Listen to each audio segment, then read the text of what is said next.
A United Nations Secretary General report on the events which took place on May 15th, the Nakba Day, was highly critical of Israel's handling of the incidents.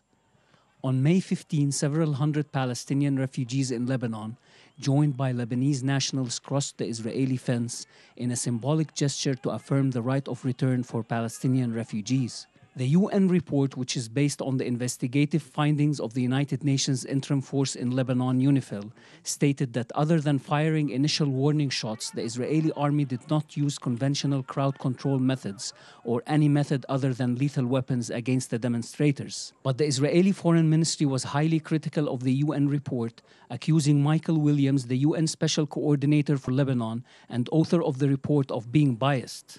Michael Williams is well known for his hostile positions towards Israel.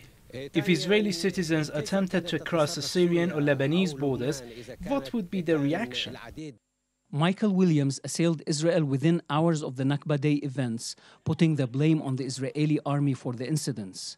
Israeli Foreign Minister Avigdor Lieberman was reported to have been furious over the critical report and especially on Michael Williams, and have instructed the Israeli delegation to the United Nations to contact the Secretary General's office and complain about the coordinator for Lebanon.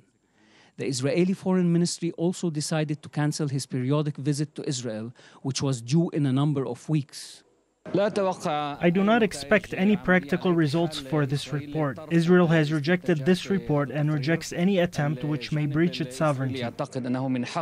In its conclusions, the Secretary General's report expressed concern about the Nakba Day and noted that the Israeli army used direct live fire against unarmed demonstrators who tried to breach the fence. The report also called on the Lebanese and Israeli army to avoid such incidents from recurring.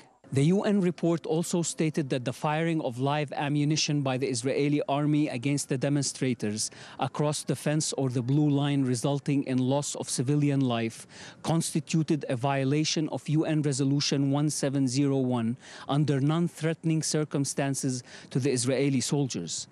However, analysts say that this report will have no immediate effect on the ground. Ibrahim Husseini, Press TV, Jerusalem, Al-Quds.